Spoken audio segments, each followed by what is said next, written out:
All right. Hello, and thank you everyone for coming out. I hope you all are well and in good spirits.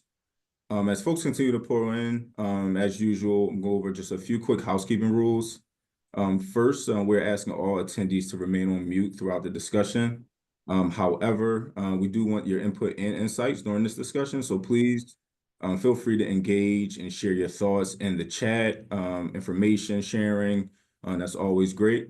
I will also mention that this session is being recorded, and that's indicated on your top left corner. My name is Kyle, and I serve as Director of Culture and Community Engagement here at the district's DEI office. And I have the pleasure of moderating this amazing panel discussion today. With that, I want to just thank you all for coming and welcome you to the Equity in Practice series. If you're not familiar, in short, the Equity in Practice series is just a collection of community learning opportunities hosted by the district's DEI office in collaboration with district staff, community advocates, and community-based organizations that are focused on equity, cultural awareness, and social justice. One of the things that we want to highlight this month is National Poverty Awareness. And during this month, we want to encourage everyone to not only raise awareness about poverty and its negative impacts on both children and their families. As you may already know, poverty can manifest through a lack of housing, access to food, clothing, and toiletries. Without necessary resources, it becomes very difficult to learn, maintain healthy habits, and more. So our goal today is just to explore this conversation with our panelists and discuss ways in which students and their families, how best we can support students and their families who may face economic hardships. So without further ado, I'm going to give an introduction to our panelists. First, we have Nick James. Nick is a racial equity practitioner and a strategic consultant with extensive experience as a writer, educator, and organizational leader. Currently, Nick holds the role of Director of Racial Equity, Storytelling, and Community Impact with the City of Philadelphia's Office of Community Empowerment and Opportunity. Nick has expertise in helping individuals and organizations comprehend, promote, and the significance of DEI, cultural competence, and anti-racist practices. And with over 2 decades of his time as a school educator, nonprofit strategist, and racial equity practitioner in the Philadelphia area, Nick also brings a background specializing in training, professional development, leadership coaching, project management, strategic planning support, data collection, analysis, research, and curriculum development. With a master's in education from the school leadership from UPenn, he has led workshops, overseen communication strategies, facilitated organizational, cultural development, and implementation. Thank you so much for joining us, Nick. We really appreciate it. Next, we have Michelle Gaynor. Michelle Gaynor is a senior project manager of the DEI office, DEI office, pardon me.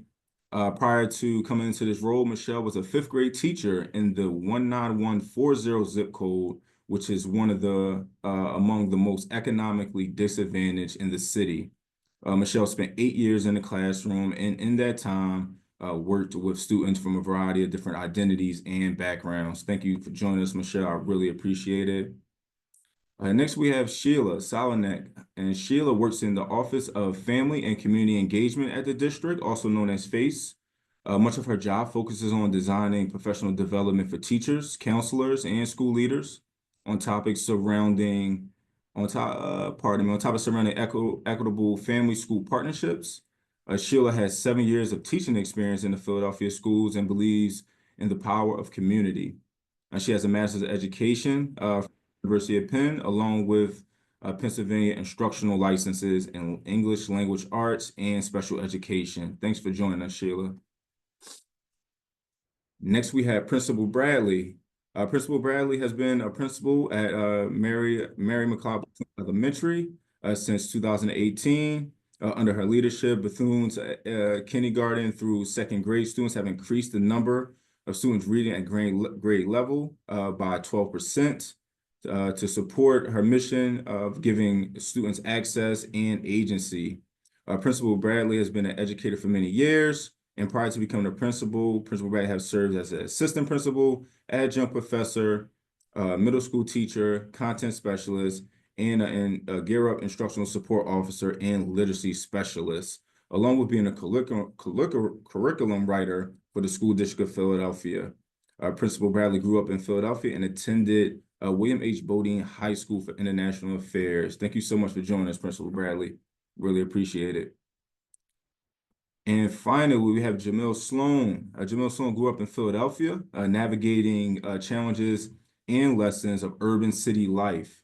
From moving from between neighborhoods and facing realities of his environment, he developed a deep sense of resilience and purpose. At 19, changed his life when he became a single father, choosing to stay home from Tennessee State to raise his first child. By 23, he was married with two beautiful daughters. In Philadelphia, Jamil has become a trusted figure in mentorship and conflict resolution. He has worked extensively with youth and families, offering guidance and mediation in disputes and teaching practical strategies for overcoming challenges. Jamil is pursuing a master's degree in organizational leadership and management, as well as educational organizational leadership, as well as organizational leadership, pardon me.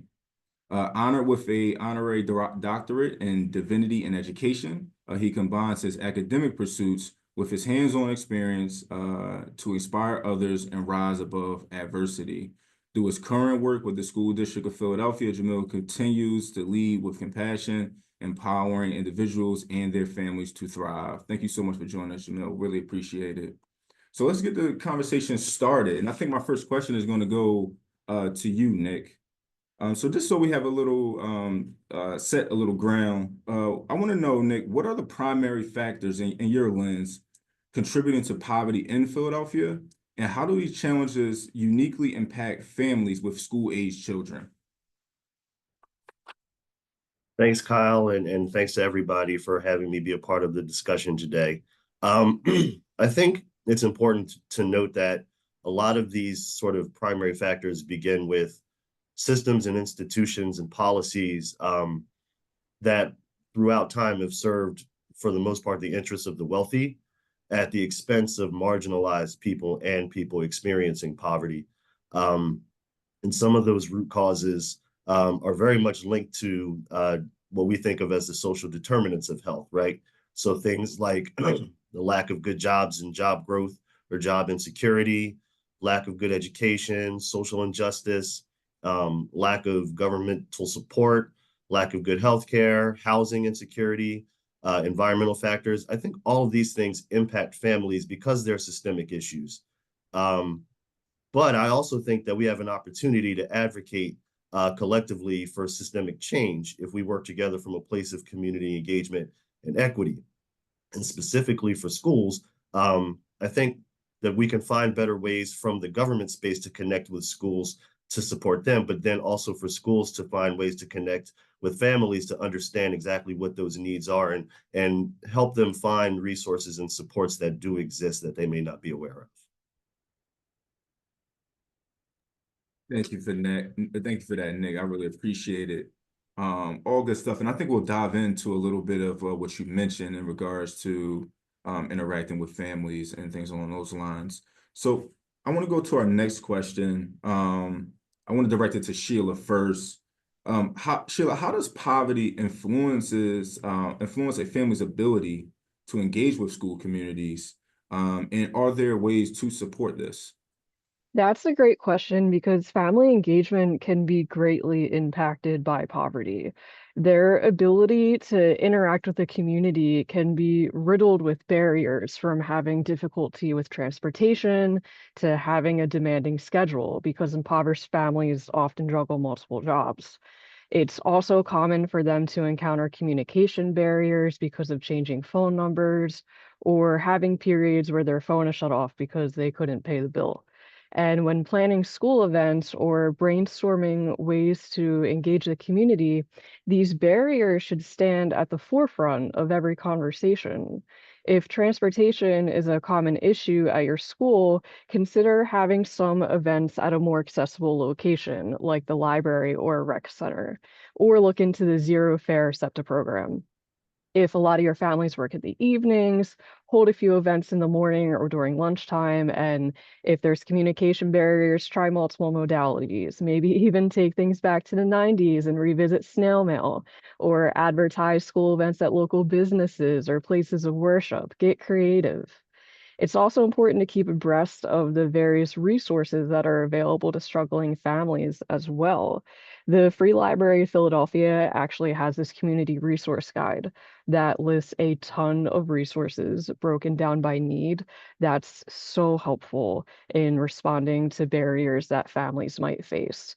We don't always have to reinvent the wheel. There are great supports already in place. We just have to know about them. I really appreciate that, Sheila. And you mentioned something with those who are impacted economically having multiple jobs, which kind of goes against the negative stereotype that people who are impoverished are lazy of some sort or don't want to get ahead. So I really appreciate that. I also want to go to Jamil on this question. I can repeat it as well. How does poverty influence a family's ability to engage with school communities? And are there ways to support? So you have any thoughts on that? I do. I just want to first say good afternoon to everybody. Thank you, Kyle, for allowing me to be here. It's an honor. I'm going to speak from the standpoint of actually working in multiple schools and multiple neighborhoods. When I was in school safety as an officer, you'll see kids come in and you can tell something's going on. And some staff at schools won't even interact with the family. So I was always one that would go to the mom or whoever dropped the kid off and say, "Hey, is everything okay?" And try to get that dialogue going and build that relationship of trust. Most of these families are embarrassed to be in the situations that they're in. So when they find someone who's down to earth, excuse me, non-judgmental, able to allow them to express themselves freely without cutting them off and telling them what they need to do. This is what the families in our neighborhoods are afraid of dealing with when they come to the school. So they just send the kid to school and keep it moving. They don't want the support. They don't want to have somebody telling them what to do, how to do it, because they feel like they should be able to do it already. A lot of it is pride, and just being embarrassed of having these issues, um, and reaching out. Some of the schools aren't as welcoming either. Not Principal Bradley, though. I love Bethune. She's always welcoming to us and her programming too. But some schools aren't as privileged, and communities are as privileged to have principals who are out there in the community, dealing with the kids and families to make sure that they have what they need. So it's more so of a pride and embarrassment thing for me when looking at the standpoint of working inside the schools. Thank you for that, Jamil. I really appreciate that. All good stuff. And I also want to bring light to Sheila dropped a resource in the chat for those who are interested and would like to share. So for my next question, I want to go to Principal Bradley first. What are the most significant barriers students living in poverty face when it comes down to academic success? So I want to caution that as an educator to whom is not in poverty or deep poverty, it's really not my place to quantify for those in the struggle what they're struggling with, if that makes sense. So I will give some kind of broad and global issues that I've seen, but the best way to find out how to help someone in a struggle is to have that conversation that they are leading, that you're listening to, right? To figure out how can I best help you? Because I could come up with a million solutions that are not solutions for you. So I just want to say that I think one of the things that we suffer, Philadelphia is one of the largest poorest cities. And I am a principal in the 19140 zip code, which is not just a zip code that has poverty, but we have deep poverty. So deep poverty are those who fall between almost 50% below the federal guidelines of general poverty. So when you have deep poverty, then you're having issues with all the basic things that most persons don't have issue with. You're having issues with housing, food security, transportation, and all of these systemic issues. Just to give you a coat doesn't mean I help solve your issue if you also, right, don't have the food, you don't have the this and that. We also have issues with historical divestment in certain areas. And so 19140 is also one of those areas to which historically there has not been tons of investment in the community. And that has been purposely done and strategically done for generations. And so one grant, one round of stimulus won't help what it took generations to break. And so when we look at the divestment, the deep poverty, and also a mindset, because for generations, I've been told like I'm not really worth investing in. And so I also then internalize that and I act accordingly because that's what you said that I was. And so I think all of those are elements of it, to not define it holistically, because for each person their struggle is different. But I do think that that gives voice to some of the major barriers that I see from an educational standpoint. Thank you so much for that, Principal Bradley. And I think you raised a lot of great points. I really appreciate the clarity around poverty versus deep poverty, which is a amazing point. I want to go to Michelle on this as well. Do you have any thoughts on this particular question? You're on mute.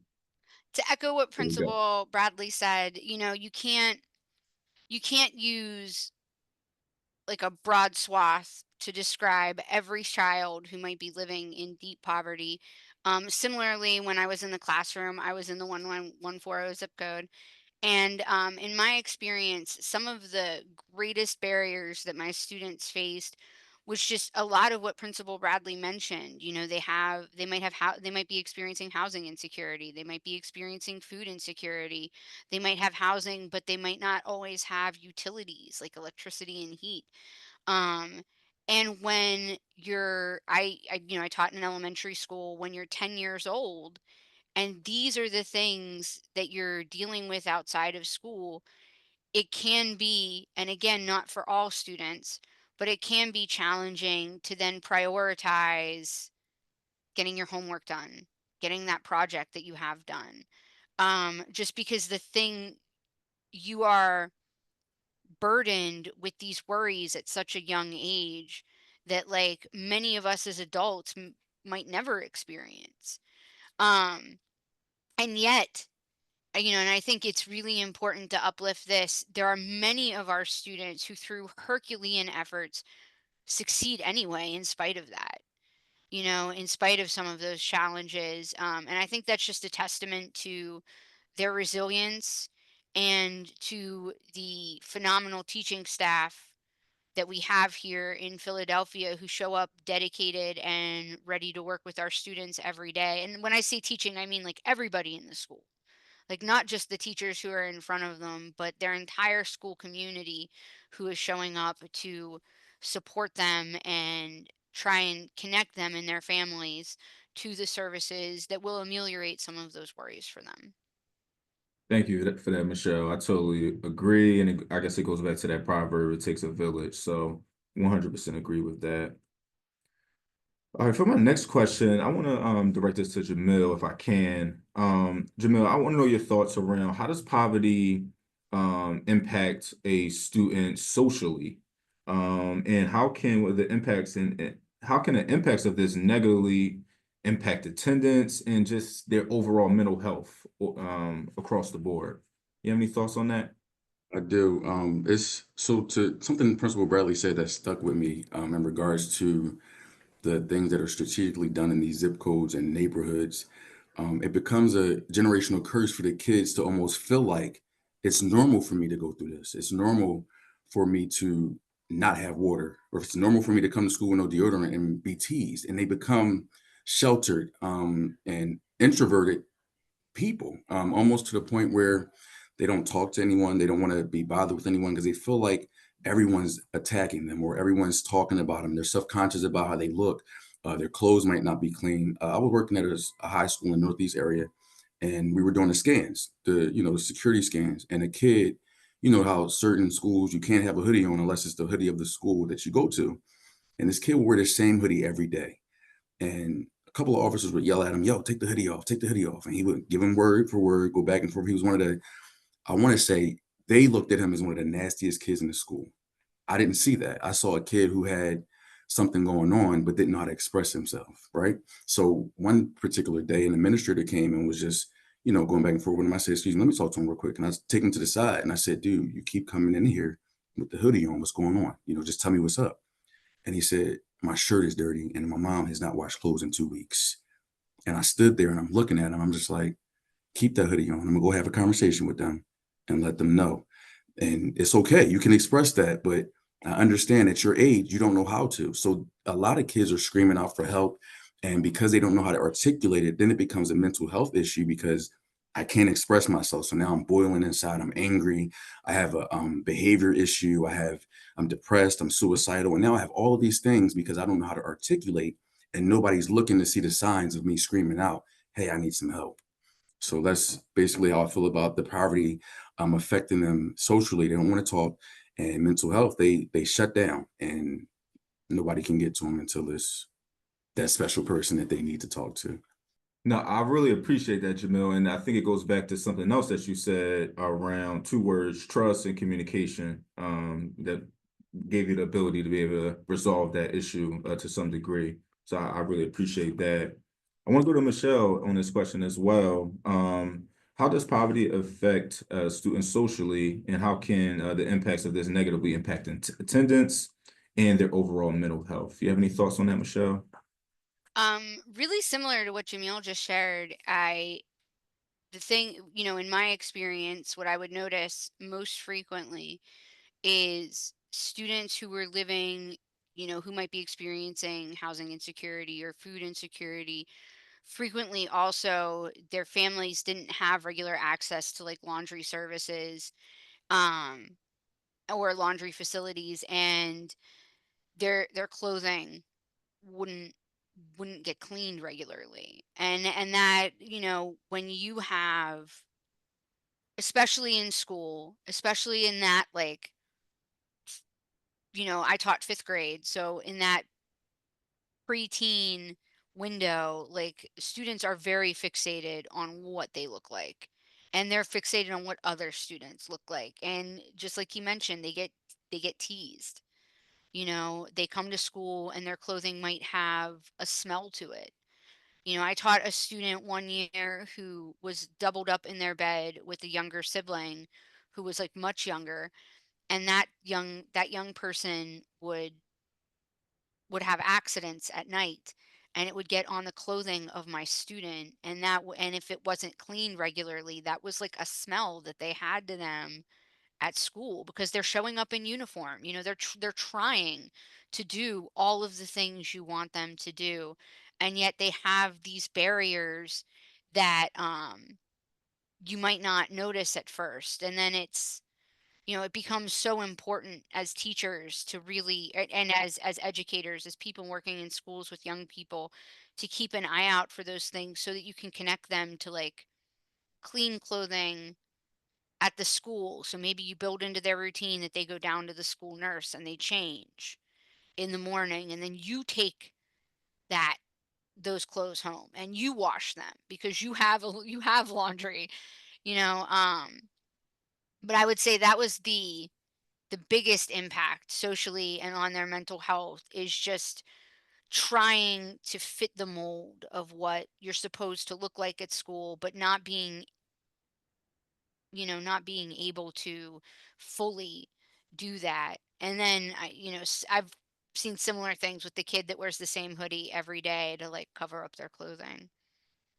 Yeah, thank you for that, Michelle. All great points, and I also want to uplift Dawn in the chat. Thank you for that, Dawn, for sharing. I'm going to go to our next question, which is for Principal Bradley. We kind of talked about a little bit about stigma, so I think this is right on time. How can schools and staff work to reduce the stigma that's often associated with economic disadvantage or those who are facing poverty, to create a more inclusive and supportive environment for all students? Well, I think first and foremost, we have to start with relationships.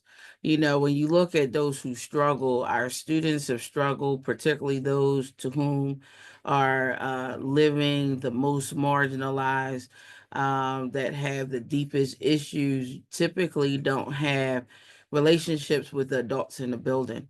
the little funky kid with the crusted boogies in the nose. Who wants to befriend that kid? Everybody wants the cute one with the ponytails and the nice clean uniforms. And I think the first thing we have to do is make sure that schools ensure that our most fragile citizens have true relationships with adults and that mentoring matters, right? I think we need to also disrupt othering. There should not be programs just for those that need food because you're food insecure. We just need to have a food share program, and anyone who's hungry that day can have food. Why are we saying you can't have it because your mom got paid yesterday? That doesn't mean that baby ate. And so we need to also just release these resources and stop trying to push them for only certain smaller segments, because now those who truly need them don't want them either. If I have to have the hat because, I'm in deep poverty, but she can't have a hat, then that also others me. So we need not to do that. And I think too, we need to also make sure that we include staff in this conversation about poverty. There are so many staff members working in schools that are also on food stamp assistance and all other kind of programs. Our secretaries and teacher assistants, they're not making, all of this money. You talk to many teachers, they have 2, 3 jobs so that they could live the lifestyle they want to live. And so when you're doing a turkey giveaway, don't then push them aside and say you can't have one. Surely we should start with the children, but we also need to make sure that in our school communities that anybody who needs the support can get it, not just those who fill out the application, because we know that's not how it works. And the last thing is we just need to try to supply things that everybody could benefit from. I have a washer and dryer here, and anybody who has funky clothes can use it. It's not just for the little kid here or that one over there. Anybody who has a stain, has a this, we've all had days. I will start with me. Have you ever had a day when you were so busy in the morning and then you went about maybe 9 o'clock and reached your hand, realized you were sweating a little bit and said, wait a minute, I forgot deodorant. I have deodorant for me here. I have deodorant for you. I have deodorant for a parent who says they ran out. We need to stop trying to lock key all of these resources, and you have to flip all of these different levels to get to them. Give the resources to the people because they're not yours. Absolutely. I really appreciate that. I'm going to go to, on our next question, I'm going to start with Sheila for this. And we kind of talked a little bit about it as far as like stigma, but how can teachers identify when a student's behavior or performance is being impacted by economic hardship? Is there ways to kind of see that? This is tricky because when we're constantly thinking about the impacts of poverty, it's easy to slip into a deficit mindset or start making assumptions about our student circumstances. So I want to start with that. Most of my teaching career was in Kensington. And when I taught in Kensington, I really leveraged my relationships and let that guide me in a similar vein to Principal Bradley. I knew my students. I knew when Mariah was blowing off her work because she was a moody teenager, and when it was because she was tired from working long hours and babysitting on top of that. You can't serve a community without taking the time to know the community. In a similar vein, I'd like to stress the importance of check-ins. If a student or family member seems off, it's okay to ask them if something's going on. I was once in a situation where a student was acting different than usual. And because I had a good relationship with them and took them aside later in the day to kind of ask about it, I found out that a pipe burst in their home a few days ago. Their family couldn't afford to fix it right away. The water was shut off, and it was also the dead of winter. And it was a mess. It was a mess at their home. If I hadn't have taken the time to check in with them and taken the time to build my relationships with the school community, I never would have known that because that's not something a student necessarily walks into the building ready to talk about. I never would have been able to connect his families with the services they needed. And I suppose what I want to stress here is ask questions, know your students. It really is the simple things that matter. Thank you for that, Sheila. Great points. Michelle, do you have any thoughts on that particular question? Yes, I mean, I think that what Sheila said about leveraging your relationships, like you have to really intentionally build those relationships with students so that when you have to have conversations that might be hard for them, they trust that you are not going to betray that information, that you're not going to take it and do something that puts them in this on the spot or makes them feel bad about themselves, but that you're going to use it to help them. So I think it's you have to build that first. And then when you notice things like, man, they've had this hoodie on every day for 2 weeks. I wonder if they're able to do laundry. Or I'm noticing a change, like they're falling asleep a lot in class. I wonder if something's happened in terms of like their housing situation. And it's really just building that relationship so you can have that conversation so that when you notice those changes, when you notice those things, your student feels comfortable enough to tell you what's happening so that you can make those connections to resources and services. Or even if it's just what can we do here at the school to support during this time, like you're able to do that. 100%. Thank you for that. I'm gonna shift gears just a little bit. So I want to know, and I'll direct this to Sheila first.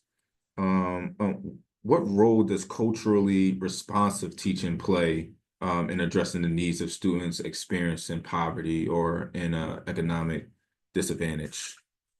I don't think it's possible to serve impoverished or disadvantaged students without leaning on culturally responsive practices. It, I think about Zaretta Hammond, and she believes that all of us have lived experiences, for better or worse, that shape our identity and how we move through the world. Circumstances like poverty can impact a student's priorities, such as how they position school in relationship to making money.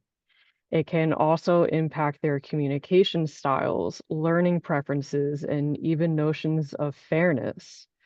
If we don't stop to consider these things and how our instruction and our own implicit biases weave into it, then it'll be difficult to teach these students equitably.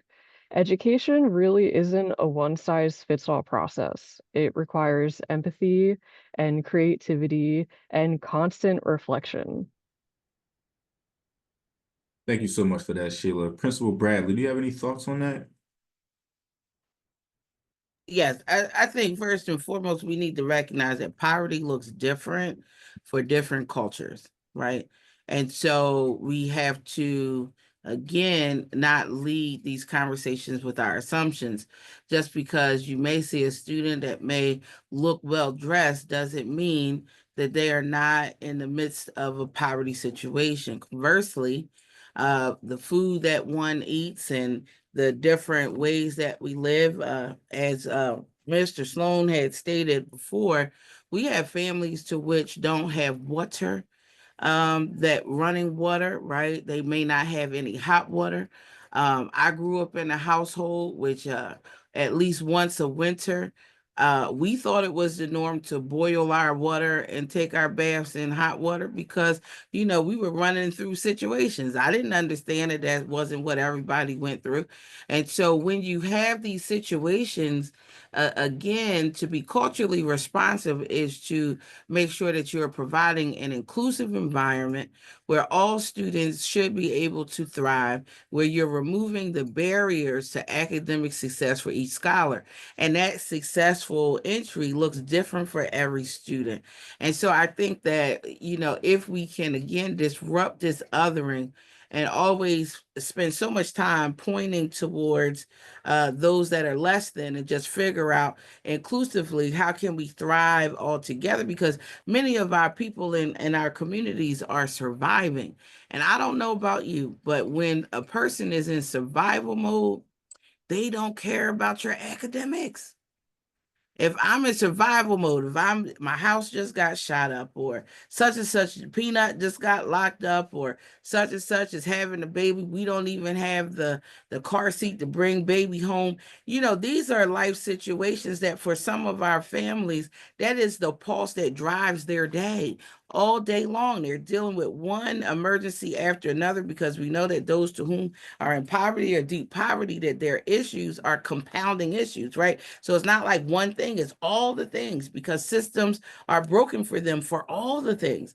And so when we just kind of figure out, what do you need? How can we support? And we create community, then we could do better. And if we can do that in a way that leaves me with my humanity, that you can give me that free hat and free set of gloves or the coat, and you don't talk down to me. You don't give it to me and say, I don't know what you would have done without this free coat here, but I leave you with your humanity. I am often able to come back to you again for help as a person to whom is a helper to my heart, not someone that is condescending, because that's one thing that if I'm already in crisis, I don't need your judgment too.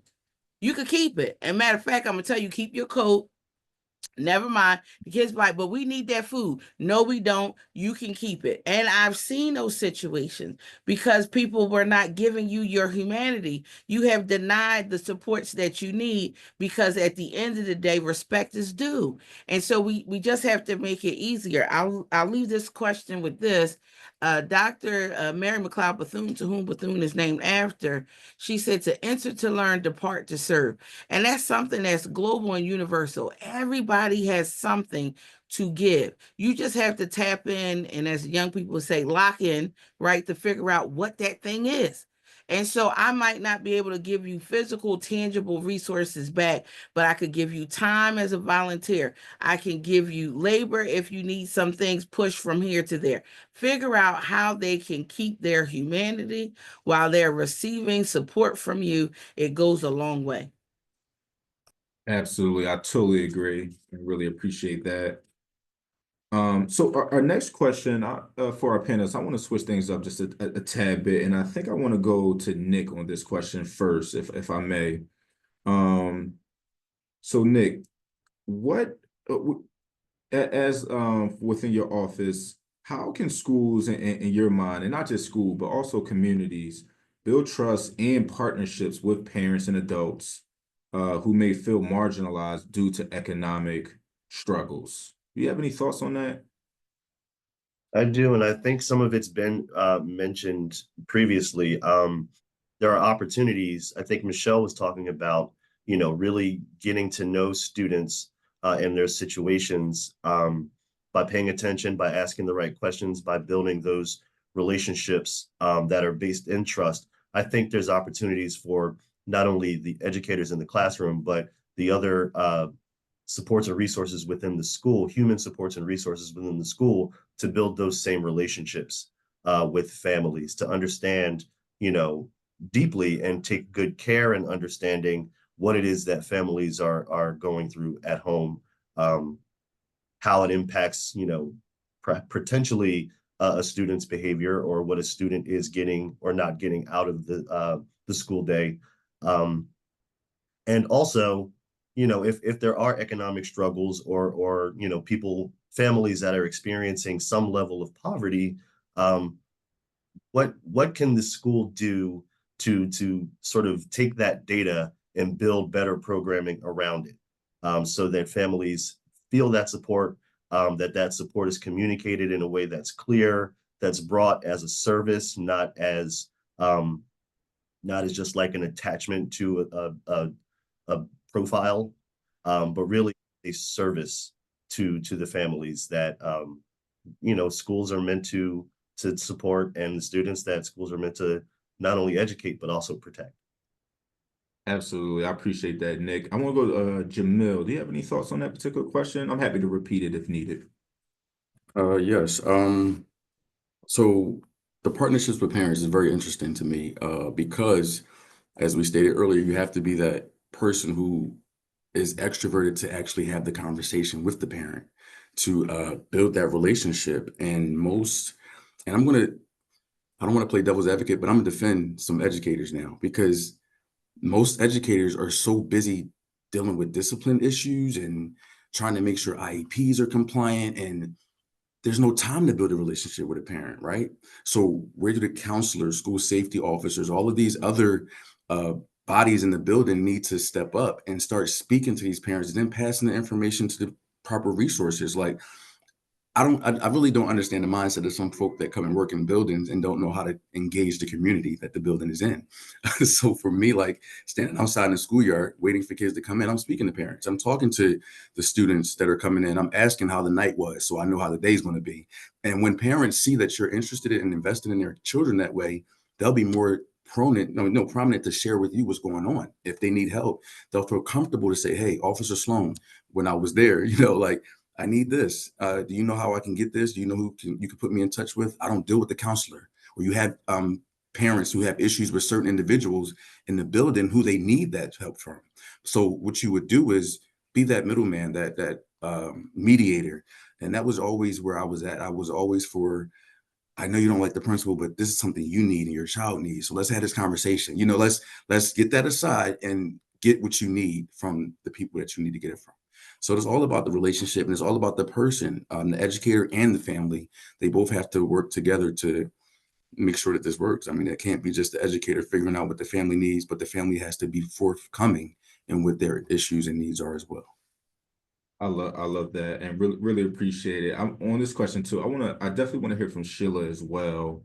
If you have any thoughts on this particular, I see you dropped something in the Yeah, chat. I really quickly mentioned in the chat, this might be a good time to mention a website called philsd/face/educators, which has been a passion project of the Office of Family and Community Engagement, because Jamil, you're definitely not alone in saying that it's difficult for teachers to have the time to communicate with families. That's a very important and common problem in the district. And one of the ways that my office is trying to circumvent that is by creating kind of turnkey items for educators to use. On that website, we have text and email templates that you can just copy and paste to help you out if you don't have a lot of time. We have newsletter templates, conversation guides, all kinds of fun things. So for the educators on this call who might be struggling a little because their hands are full, I get it. I've been there. Maybe check out that website though, and you might find some things to be useful for you. But when it comes to the question, and Jamil kind of talked about this a lot himself, but it's really important to prioritize communication because relationships aren't built on silence. I really think that schools should work together to form a sustained dialogue with families, whether it's through text, email, class dojo, carrier pigeon, figure it out. Invite feedback and perspective, especially when it comes to school events like report card conferences. Maybe ask families, what's your experience with them? Or how can we make them better? If we organize a potluck next Thursday at 4 p.m., would you come? Families, like all of us, want to feel valued and as though their voice matters. So we don't always need to have excellent social skills. God knows I don't myself. But as long as we're trying and putting the effort out there, that's what families see at the end of the day. Thank you for that, How Sheila. can I just put 2 cents on that? Because I feel Absolutely. strongly about it. I do. I felt so I just have to say we cannot not communicate with parents and family members. We cannot not do that because how dare we say, well, I'm going to teach your child, but I don't want to talk to you. We cannot do that.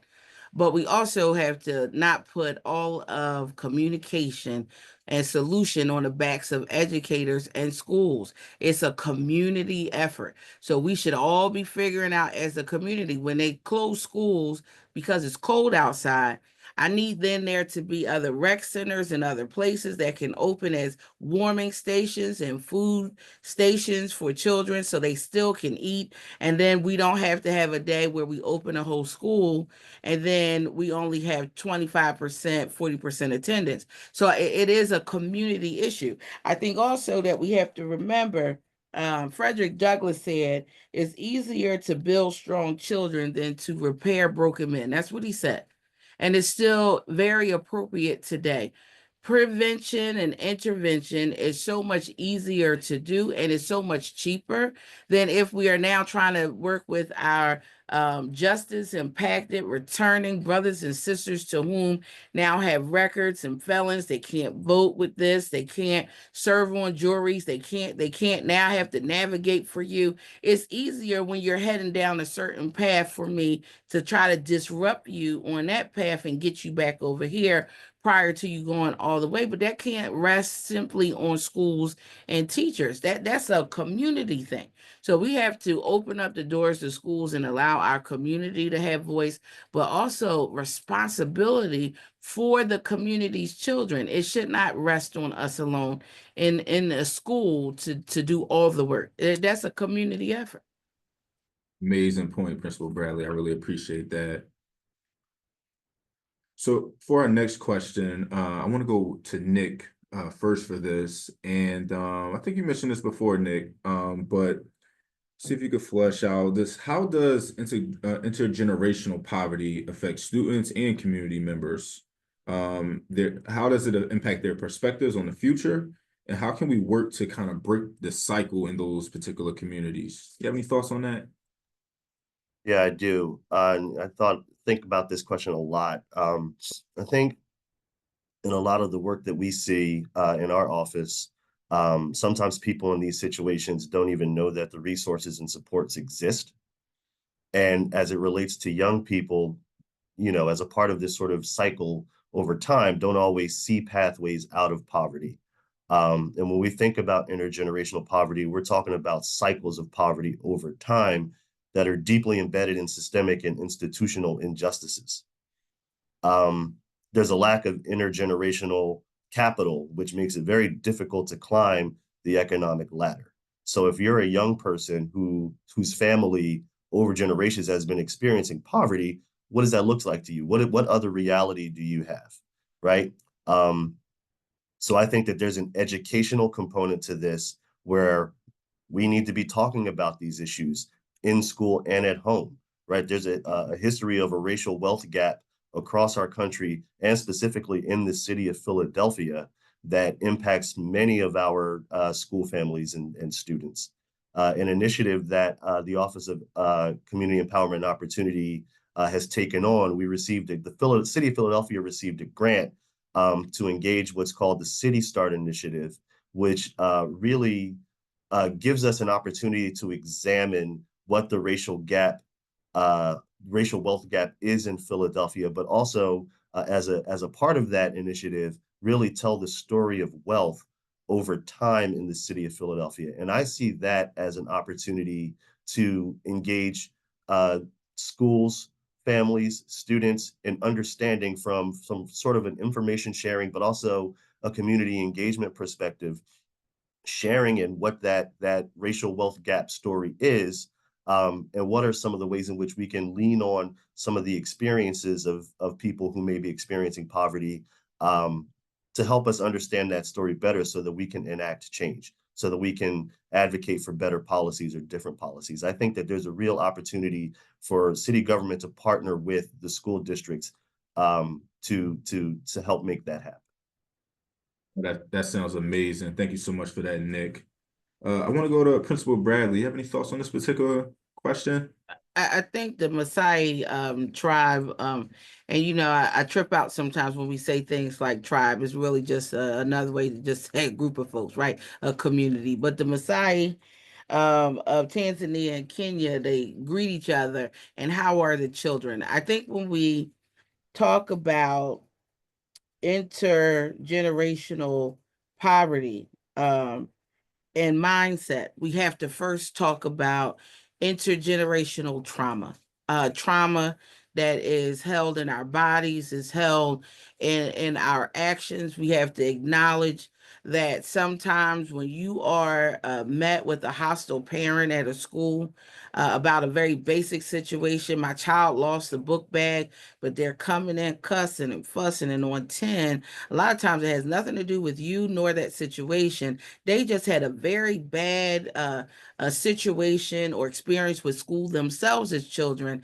And so they come on go because they're also not just defending their child, but they're defending the little person in themselves to which never was defended when they were little. So when you talk about come to the principal's office, a lot of these things are triggering for so many in our community. We have to recognize that sometimes you know when they're coming lovingly, not sounding so much, and they're very aggressive and all upset and all those things, that a lot of times these are generational issues that we are trying to now fix in a very small moment of time. And so no matter, you know, whether you come jumping up and down or you come really calm, my goal is try to get the help that you need. Now, you can't stay cussing and fussing. Other people's children are in here, nor can you put your hands in my face. We don't play. However, right, if you step back 2 steps and bring it all the way down, I'm going to make sure that you're going to leave here as happy as I can make you, right? And we're going to get to a resolve, but we can't with you like that. Now, either, you know, lovingly, we're going to put you out till you're ready to come back, or we're going to be able to bring it down some. And so I think that we have to kind of look at the understanding of that. Again, you have to leave people with their humanity. And too many times, our people, particularly those in poverty, to whom need systems to survive, have been disrespected, disregarded, and just belittled in such ways that they become very defensive because that's how they're used to people treating them. And so whether they know the word condescending or not, let's not be that. Let's not be educators with all of these degrees, and then we're using 50-cent words that we don't even use with our own peers, just so that we could be higher than. Like, bring it all the way down. Let's deal with each other as humans, and I think we could make it work. That sounds good, Principal Bradley. I appreciate that. So I'm recognizing we have 9 minutes left. I have 2 important questions, so we'll see if we can get through. We can get through them. I want to direct the next question to Sheila. Principal Bradley mentioned things that can be triggering. So I want to talk about trauma. What role does trauma play in the experiences of students living in poverty? And how can staff be equipped to handle trauma-informed care within the classroom? And I guess this can also be trauma for parents as well. So do you have any thoughts on that? Well, I think we can all agree that there's an intimate relationship between poverty and trauma. I would even argue that poverty in itself is a trauma. Not knowing where your next meal's coming from, if your house will have heat in the winter, having to choose between going to school and going to work, all of that's traumatic. It's important to note that we as educators cannot change our student circumstances. However, there are things that we can do to make their school lives a little easier. And some of us in this panel have spoke a little bit about this already, but I want to echo that for educators that are comfortable with it can be helpful to keep wellness baskets in your classrooms, like pencils, highlighters, sanitary wipes, deodorant, even travel-sized tubes of toothpaste if you feel compelled. I used to keep one of these baskets in my classroom in the back of the room near the pencil sharpener so students could grab things quietly without having to ask or make a big spectacle out of it. Wellness baskets are a small thing that can make a big impact as long as we keep it cool. Don't make a big thing out of it. And if a teacher wants to learn more about trauma-informed practices, there's definitely pathways for that too. I would be remiss if I didn't endorse the District's Tune Up Tuesday series. It does a wonderful job of building capacity in educators and equipping them with the skills needed to succeed in the classroom.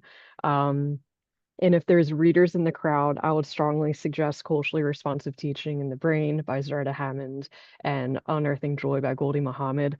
Bradley, if I remember correctly, you did something with Unearthing Joy with your faculty maybe a year or 2 ago. You're nodding. Okay, I'm glad I'm not misremembering that. It's a really good book. And it doesn't just talk about students, but the community in general too. So if there's any readers in the crowd, definitely check that out. But at the end of the day, I encourage staff to consistently interact with families and their school's community. These relationships won't magically teach you the pedagogy, but it will broaden your perspectives and show students and families that you value them, that you care. It'll make you a better educator. So take a walk around the block, go to the coffee store where your school's neighborhood is, or the corner store, or the library, or the place of worship, any kind of third space. But make the effort to go into your school's community because you can't really do anything informed if you don't know about the community that you're serving. That's my piece. And we appreciate it. Thank you so much. Our final question, I want to direct our final question to first Nick, and then I want to go to Principal Bradley. So Nick, when thinking about poverty, how can we speak to the importance of capacity building and community involvement for not only our students in schools, but for community members as a whole, just that collective that we've been talking about throughout the conversation? Yeah, thank you for that.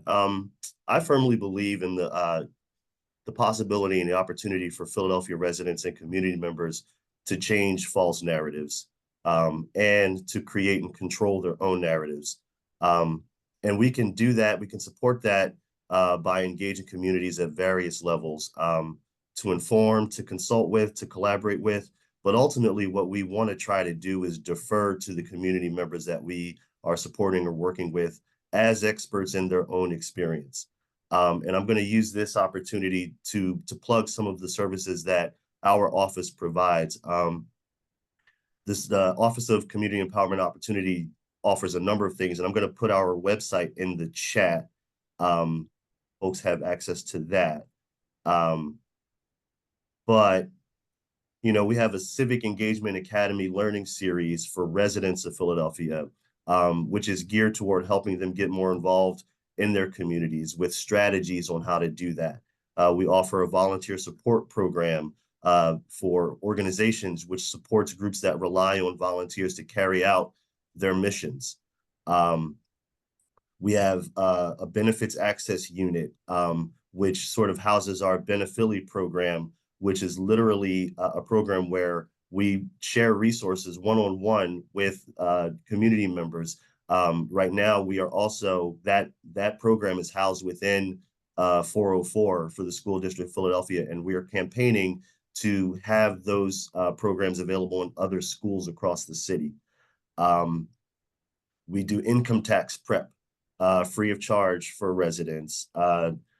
We fund housing security initiatives around rental assistance and reentry support. We do resource connection with our community resource corps and canvassers on a number of different ways to share resources and information for folks who may not know it's out there. We have community health workers who advocate and support for access to physical and mental health resources, utility assistance programs. We have place-based initiatives, which really works to collaborate with residents and community-based organizations to maximize collective impact. We have economic mobility programs. We fund financial counseling through our financial empowerment centers. We have workforce development opportunities. And again, where I started with this capacity building idea, we do a lot of community training and service learning to help residents and community-based organizations really skill up in these areas so that they can do this community engagement work around poverty specifically really well. Great, and I appreciate that, Nick. And for the audience, I will be sharing a flyer from the Community Empowerment and Opportunity Department with the City of Philadelphia in the email shortly after our session. So thank you for that, Nick. Really appreciate it. And Principal Bradley would give you the last word. I'm going to just really quickly read two quotes. One is Dr. King, and he said, the ultimate tragedy is not the oppression and cruelty by bad people, but the silence over that by the good. And then Mamie Till, who was Emmett Till's mama, said, 2 months ago, I had a nice apartment in Chicago. I had a good job. I had a son. When something happened to the Negro in the South, I said, that's their business, not mine. Now I know how wrong I was. The murder of my son has shown me that what happens to any of us anywhere in the world had better be the business of us all. I think both of those just speak to we're all just one situation or two from poverty ourselves, and that what we would like to see for our family members, for those to which we love and care deeply for, we need to also push that energy out for others. And that when we look at this holistically, this is a community issue. It's not the issue of just the people in a situation. It is the job of all of us to help all of us to survive. That's what our ancestors said. That's what our charge should be. And that's where we need to put our collective effort. Thank you for this opportunity, and go Birds. Go Birds. That's a good way to end. And I really appreciate all the panelists who gave all their great insight and time. And I also want to thank you all for attending. Before you go, if you were not able, if you know a colleague that was not able to join, this will be on our DEI website, and I will also include that in the email to you. So if you want to go check it out later on, it'll probably be up before the week is out. We also have, this is a monthly session, so next month we'll be doing something for Black history and talking more about the Black experience. So be on the lookout for that. But thank you, everyone, and really appreciate it. Have a great day.